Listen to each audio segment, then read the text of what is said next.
एक समय की बात है, एक छोटे से राज्य में एक बहुत ही सुंदर रानी रहती थी।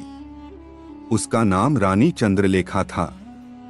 रानी न केवल अपनी खूबसूरती के लिए प्रसिद्ध थी, बल्कि अपनी बुद्धिमत्ता और दयालुता के लिए भी जानी जाती थी। लेकिन उसके महल में एक रहस्य छिपा था, जिसे कोई नहीं जानता था। राज्य में एक अजीब नियम था। हर पूर्णिमा की रात रानी महल के सबसे ऊपरी कक्ष में अकेली रहती थी। कोई भी सैनिक, नौकर या मंत्री उस कमरे के पास नहीं जा सकता था। जो भी इस नियम को तोड़ता, उसे कठोर सजा मिलती थी। राजा विक्रमसेन, जो रानी का पति था, हमेशा इस रहस्य को समझने की कोशिश करता था। उसने कई बार रानी से पूछा, चंद्रलेखा, तुम हर पूर्णिमा की रात उस कमरे में क्या करती हो? लेकिन रानी हमेशा मुस्कुराकर कहती, यह एक प्राचीन परंपरा है, जिसे मैं तोड़ नहीं सकती। महल के बुजुर्ग नौकरों ने राजा को बताया कि रानी के कक्ष में एक पुराना संदूक है, जिसे कभी नहीं खोला गया। वे कहते थे कि उस संदूक में कुछ अदृश्य शक्तियां हैं। राजा ने एक दिन हिम्मत करके संदूक खोलने की ठानी।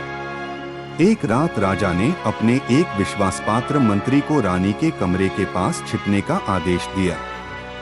जैसे ही पूर्णिमा का चांद निकला, रानी ने संदूक खोला। संदूक में से एक चमकदार रत्न निकला और कमरे में अजीब सी रोशनी फैल गई। रानी ने रत्न को अपने माथे पर रखा और तुरंत वह एक अजनबी स्त्री में बदल गई। रानी चंद्रलेखा असल में एक अभिशप्त अप्सरा थी।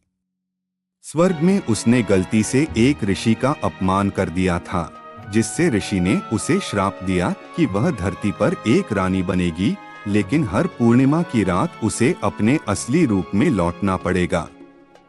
जब राजा ने सच्चाई जानी तो वह हैरान रह गया। लेकिन उसने रानी से प्यार और सम्मान के साथ कहा, चंद्रलेखा, तुम्हारा अतीत चाहे जो भी हो, मैं तुम्हें उसी रूप में स्वीकार करता हूँ।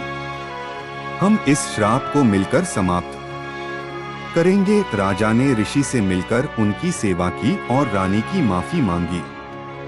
ऋषि ने राजा की भक्ति और प्रेम देखकर रानी का श्राप समाप्त कर दिया। रानी हमेशा के लिए अपने असली रूप में लौट आई। इस तरह रानी चंद्रलेखा और राजा विक्रमसेन ने मिलकर अपने राज्य को सुख शांति से चलाया और अपने प्रेम की कहानी को अमर बना दिया।